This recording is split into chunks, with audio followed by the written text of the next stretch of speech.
Let me get, all right, we are live here. I'm just setting up my chat to make sure it's rocking and rolling. And welcome everyone. We'll get started in just a second. And I just want to remind you that if you are chatting, make sure you select the little thing there that says to everyone, not just to like, you know, yourself or whatever, all panelists and attendees, so we can hear you loud and clear. I'm Kate Bradley-Turnus. I'm the CEO of Lately. This is Lately Live, and I have such a stellar bombshell of a guest today. Her name is Ivana Taylor. You can tell already. Woo!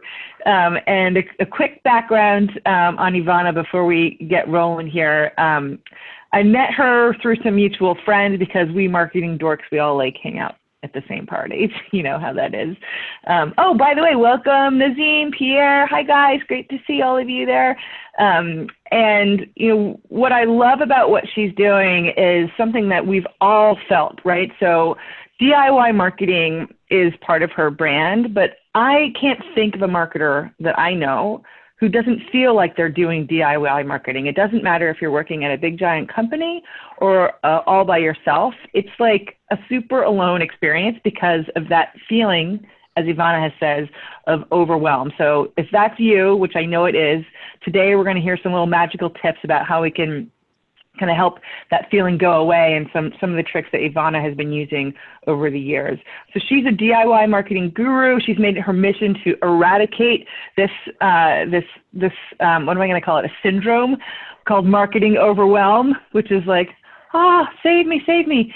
And actually, Ivana, will you give us a little of your background? I think it's so interesting. So will you tell your lovely story for our crew here? I can tell my lovely story, but I want to warn all you people that unlike a lot of other small business expert types, I am old enough to just so laugh at myself and be really self-revealing. And I'm going to tell you like how many mistakes I've made and how I screwed up, and you're going to hear all about it. So human. We love it. Human, right? So just to be like, try to do this in less than 60 seconds, see if that's possible. So I started out like maybe a lot of you folks started out. I started out, I did the whole marketing major thing. So I graduated from Penn State with a degree in marketing and quantitative business analysis. Wow. That's only, I am not a math person. You just can't fool me. That's about all I can say about that. And so then I went off and lived in Europe for a while because I was lucky enough to have family friends where the guy had an import-export business and spoke 8 languages. English was not one of them. Whoa. So it worked out for me. Then I started doing hardcore sales. I am so old that I sold long distance to small business when the baby bells broke up. You people probably don't even know what I'm talking about. But I do. So Glen Ross was my life. I made 100 calls a day. I had to get so many meetings. If I didn't get them, I got fired. Then I started my real marketing career. I worked in manufacturing for about 15 years.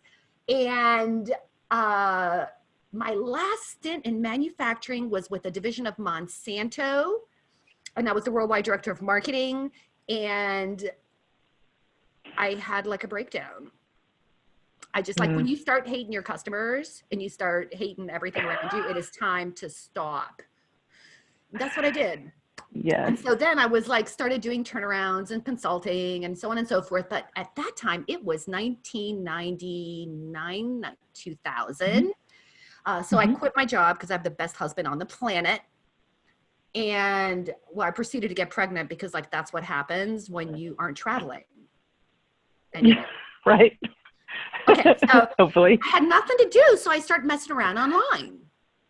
And I got into LinkedIn early. I got into all this stuff early. I did a bunch of consulting, and I started an original blog I didn't understand blogging. I didn't get it because I didn't keep a diary, and I was like, what the heck? Right. But that's what we all thought it was at first. That's such a great insight. It's what it is. It's a web diary, and I don't do web diaries and blah, blah, blah. And I started a blog to get my feet wet called Strategies 2, and that was my original Twitter account, which is where I met like Guy Kawasaki. I knew when Guy Kawasaki had 5 million followers, right? So like we were all talking, friends and all this stuff. But soon, now come the mistakes. I get this bright idea that I'm going to launch a membership site, and it was called DIY Marketers. And I had a program that was going to teach marketing to non-marketing professionals. Okay. But then I got stuck. And I didn't know like what the hell to do. And I messed around with a bunch of tools, and I was like, wait a minute, you must be an action woman. So I started writing, and I started writing, and I started writing. So if you think of a website like a house, imagine that you like moved into an empty house, and then you just started bringing boxes in and just laying them anywhere. You're like, oh, that's a good box. I'll just put it right here. And that's what I did for like Everybody does this though. I mean, like it's an experience that whether you're creating a website or even just starting your own marketing, like you're not alone in this experience. No, right. And then this is, I'm like so self-revealing. I did no SEO. I have more than 1,000 articles up on the site. Everything was willy-nilly. Everything was everywhere. It was a mess. I had no strategy. I was doing influencer campaigns. People were finding me, and my house was a mess. Until I find it, then I had this epiphany, and this is what we're going to be talking about today. So one day, as I normally do, and so DIY Marketers, right, is a publication, right? Because I never got my act together on the membership site. It started gaining traction. It's now an online publication. And I used to have competitors, so to speak, competitors, because, you know, like you said, we're like all friends, right? There was duct tape marketing. There was Ann Handley and Marketing Props. There was Marketing Sherpa. You know, we all love Ann. She's right? She's awesome. And one day I took a look around, and I was like, wait a minute, they're not like publishing articles. They're like doing something different now, right? And I looked around, and I'm like, holy crap, I'm sure I'm not the only one that would, Penn State, woohoo! Who's my Penn State peeps? I'm a Penn Stater. So I decided, I was like, wait a minute, I think I might be the only independent marketing online publication for small business. That changed once I figured, like once that dawned on me, I was like, oh. And then Anita Campbell from Small Biz Trend said, you know, you should put ads on your site. And then I was like, yeah, maybe I should. And, you know, so what we're going to talk about today is how focusing on one thing makes all that bleep, bleep, bleep go away. I am a new woman. Excellent. I told you I was on a soapbox. This year, 2020 is my soapbox.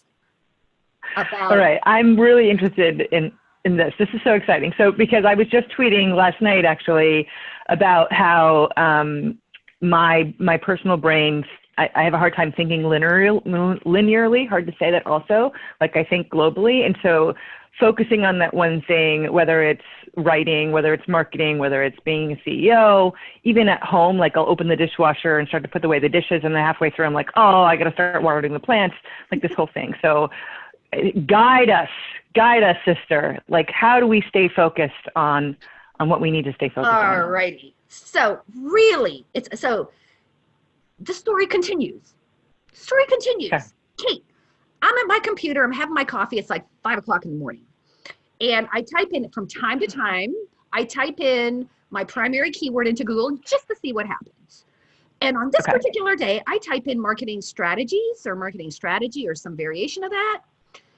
And I noticed these articles, and it was like 13 marketing strategies, 11 marketing strategies, 26 marketing strategies, 55, 150, you know, that's like all in the top.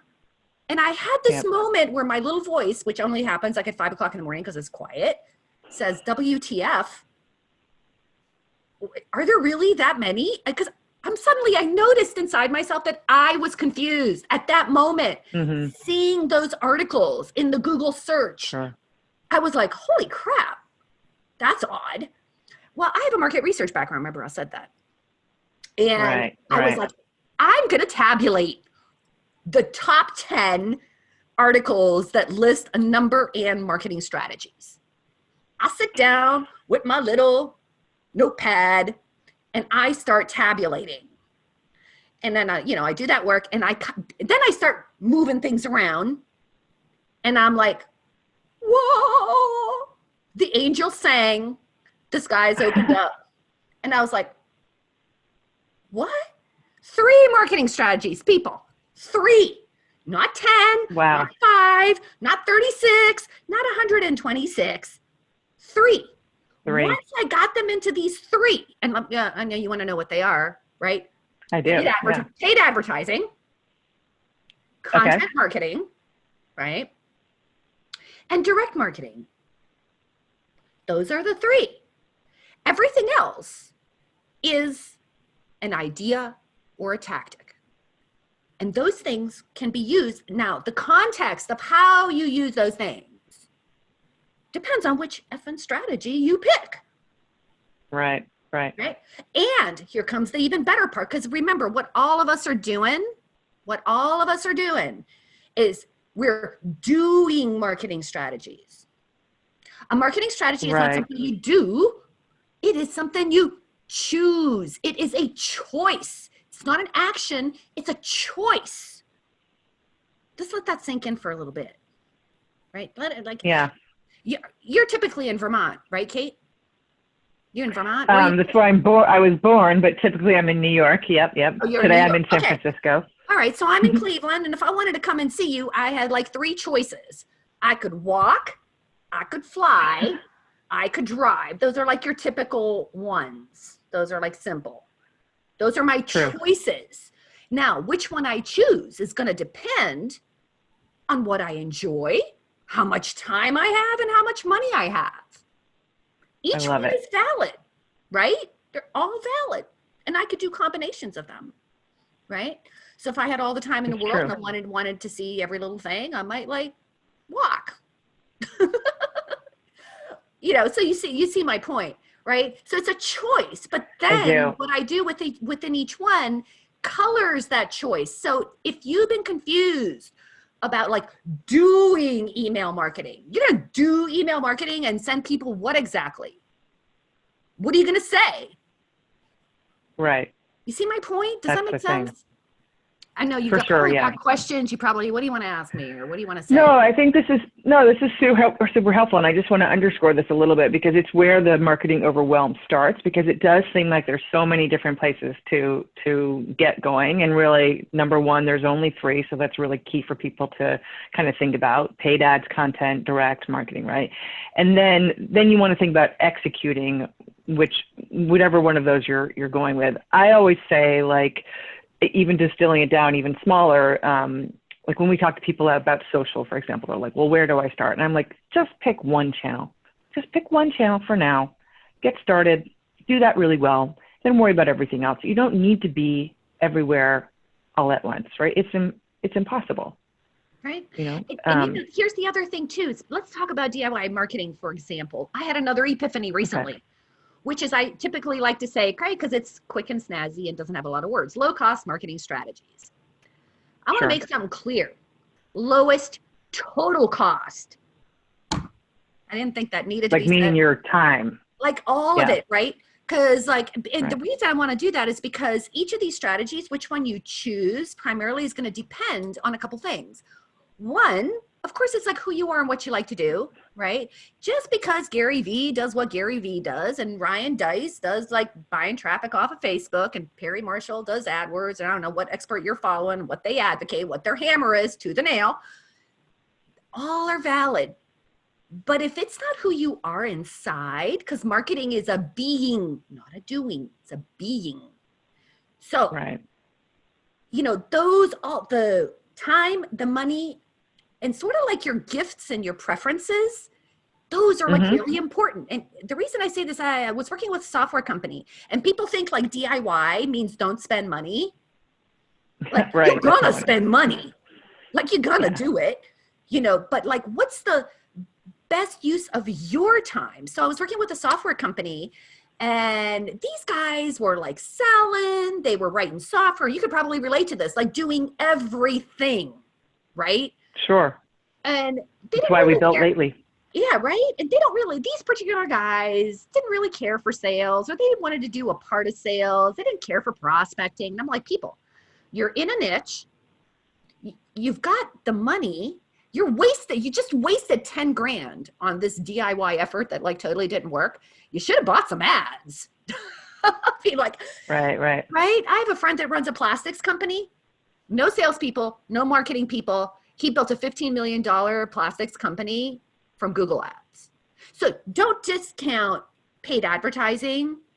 Sure. It could be a good strategy for you. Send them to a landing page, make that appointment. Now, if you're going to do email or something else, now it has purpose.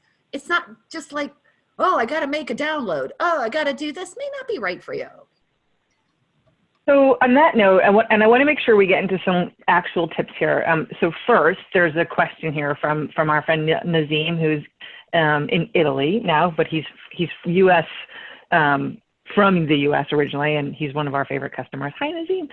So he asked a pointed question, which is, how do you see the future of marketing and AI tools?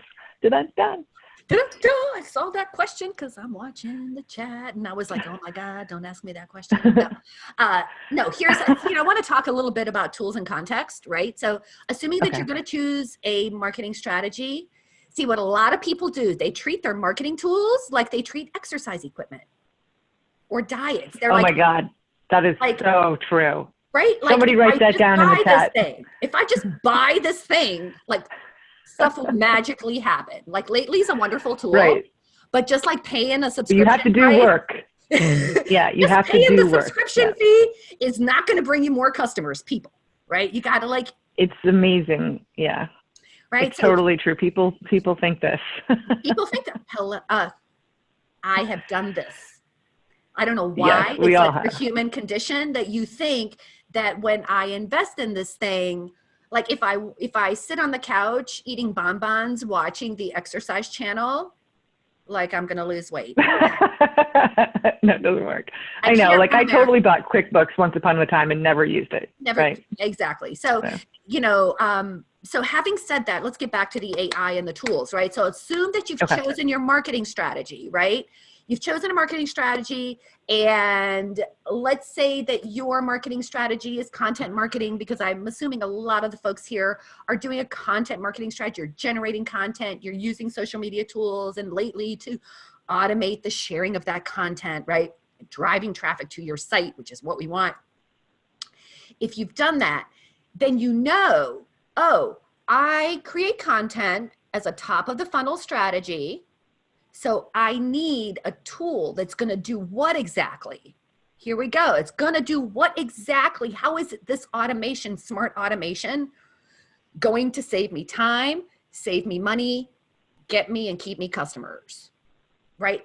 Because if you get the tool first, which I have done, then you're like turning into a pretzel trying to leverage that tool to do this magical thing. It's true. So the future of AI, it's here. But it will howl you like in 2001 if you don't use it properly. It can hurt you, so don't do it. You know what I'm saying? Don't. Yeah, I do. So, okay. So, when you've been advising people over the years, give me one way that.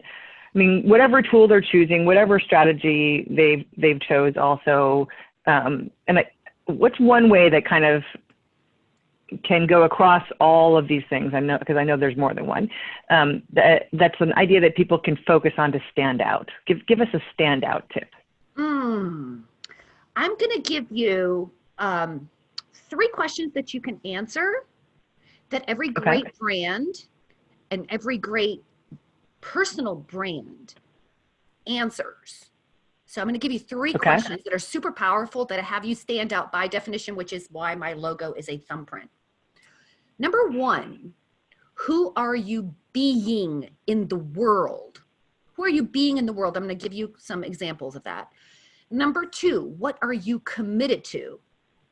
And number 3, what can people count on you for? So think about that, right? So I'm going to give you some examples, right? Who I'm being in the world, my goal, who I'm being. I like to think of myself as being a contribution. And contribution is the highest level of what I would call interaction, right? There are transactions, like I go buy some toothpaste, I give you money, you give me toothpaste. Excellent. That's a transaction. There's service. I give you money, you come and mow my lawn. That's a little slavey, but you get it. Somebody's doing something you don't want to do yourself. Number 3 is contribution, which is I not only have the transaction and do a service for you, but I give you that little something extra, right? Like even with Lately's an AI social media sharing tool, but there's something about the content that you produce and the fact that you show up and you show up on video and you engage with people that you give us Kate. Right. That's what you got to do. And that, I was having that conversation earlier in the green room, where these days I think there's a huge trend, and that started out way, way long ago. Tim Sanders told me about it back in the early 2000s, that this is the first generation of buyers, decision makers who are choosing companies based on who they are. So who you're being is really, really important, what you stand for. Is it sustainability? Is it fun? Like whatever that is for you. Mine is contribution. I want every action to give you maybe not just a tip, not just a tool, but like that little something extra, right?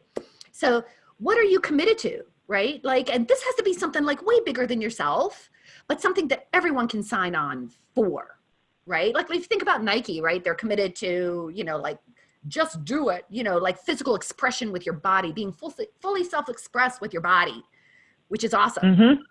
I'm sort of committed to like business owners, like so loving their business, like waking up on fire, being like happy. And in the process, if they could stick $1 million in their pocket at any given time, yay. Like who's not for that? And of course, what you can count on me for, low cost, marketing tools, tips, and advice and strategies, and kind of like making marketing simple. That's my goal. That's, that's what you can count on me for. So every conversation, you're going to get those 3. I don't know if that's happened yet, but that's my goal.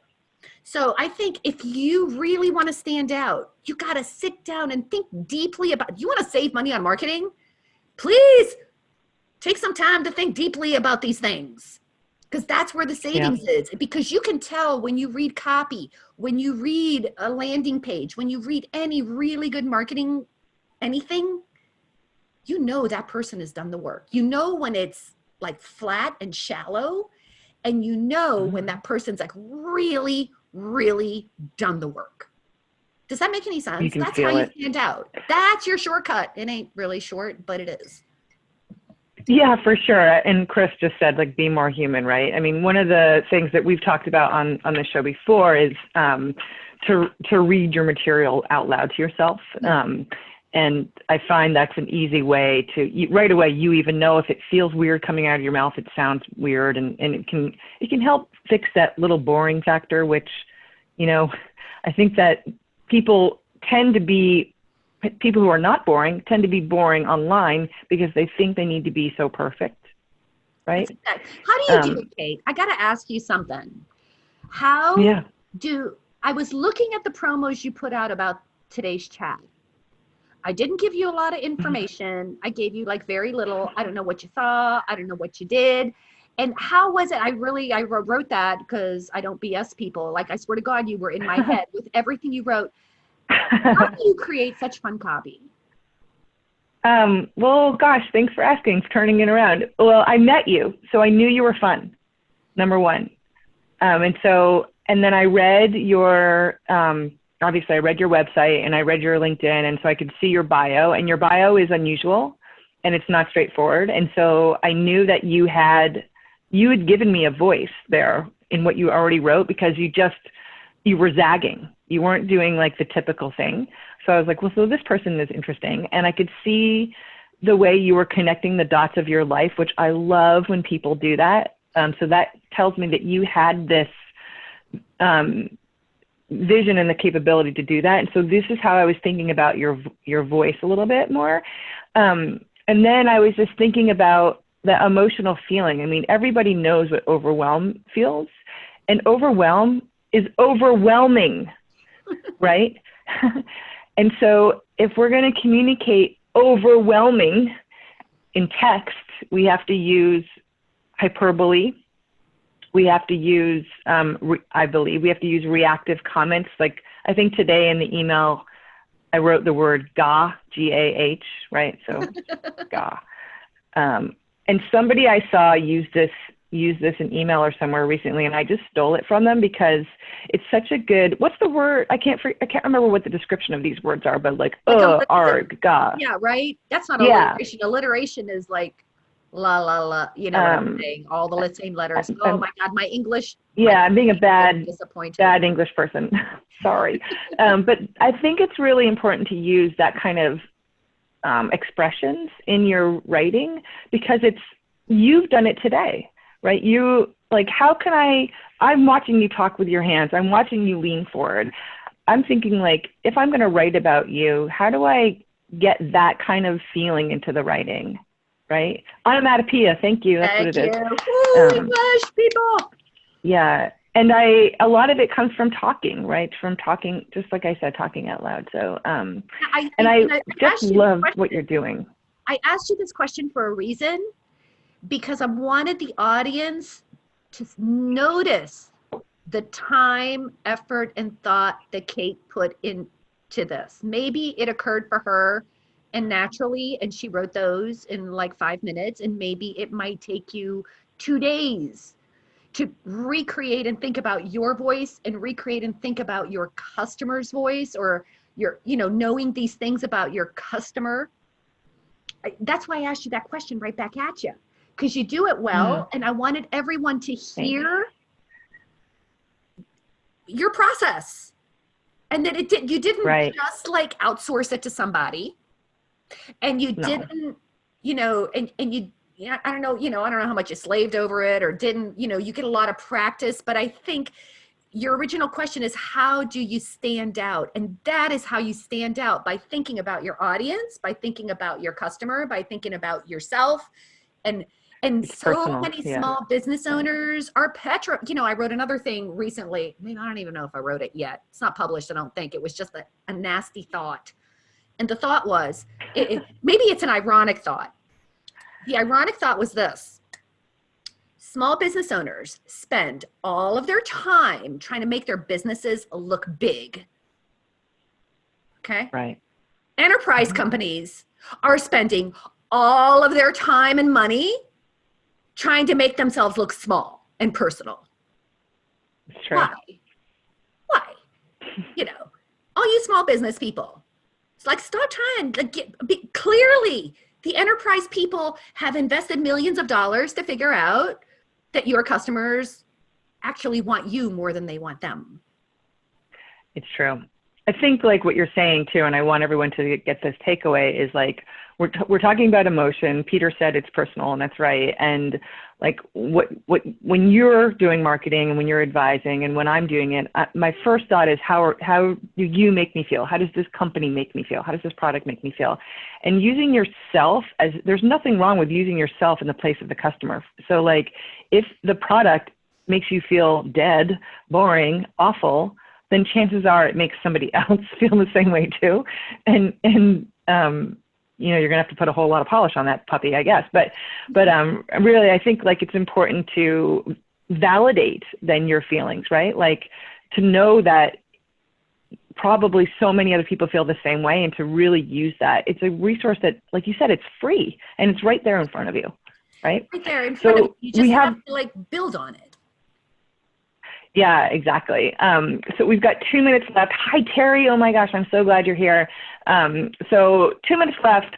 Let's do a quick 2020 prediction. Give me what you got. Like one prediction of how you think businesses will be behaving in 2020, tactics that will become popular, kind of one thing that's resonating with you. Oh, okay. So one thing that's resonating with me, I talked a little bit about earlier, and I want to keep talking about marketing tools, right? Because I think marketing tools are going to become more and more important. And I think the conversation you have to really, really think about is, I see a battle going on. I see a battle going on between what I've been doing for years and years, which is best of breed tools. Every tool has like a super strength and a superpower. And if you need that superpower to make your marketing strategy happen, you need, it's kind of hard to let go of that tool. But then Mm-hmm. I see a new trend coming up, which is integrations, right? More tools mean more integrations, means that integrations can break down. So I think I see tools coming up that are going to be more integrated. Do you know what I'm Mm-hmm. saying? And small business owners will Sure. have to make those choices because these tools that are fully integrated are going to be like way cheaper, right? Right. Everybody wants it all in one, of course. Everybody We hear wants this it all all the in time. one, right? So Yeah. like, for example, I'm Yeah. spending like $350 a month right now.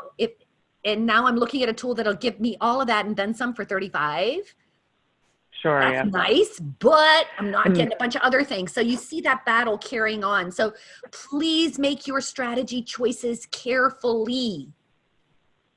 yeah, I think the thing here for products, like, of course, I'm thinking is not only are we obviously want to integrate with other tools, and we have some limits being a startup, right? But for tools to start making themselves available for that integrations, right? It's a two-way street here, so we all have to start thinking like that. So we have to wrap up, which is, it's hard to do because it feels like it goes by so quick. I love having you on our show, and your energy is just bananas. I hope folks will take advantage of getting to know Ivana online. She's everywhere. It's DIY Marketers. We posted the link. I'll post it again. Chris Bro, could you post it there for everybody? There, thank you so much. DIYmarketers.com. You can learn more about what she does. You can hire her. You can read her awesome blog as well. You can come to the Bizapalooza chat. We meet twice a week, Mondays at 2 p.m. Eastern, #Bizapalooza chat. We're also here Thursday nights at 8 p.m. Eastern, having digital open bar. Bizapalooza digital open I kid bar. you not. It is so fun. Digital open bar. Note of this. We got to go. Yeah, for sure. So Ivana, happy holidays to you. You look amazing. I know you said you're about to go get your hair done, but I mean, it's looking fine to me. You look good. And we'll hope to talk to you again soon. Love you. Thank you so much. Hugs everyone. Virtual hugs. Mwah. All right, guys. We'll see you next time on Lately Live. And don't forget, we're going to skip office hours the next 2 weeks because it's like Christmas Eve and New Year's Eve. So have yourselves a party. We'll see you back here in the new year for January. What date is it? I don't even know. 7th. 7th. Thank you. January 7th. All right. Thanks, Ivana. Rock on, guys. Cheers. Bye.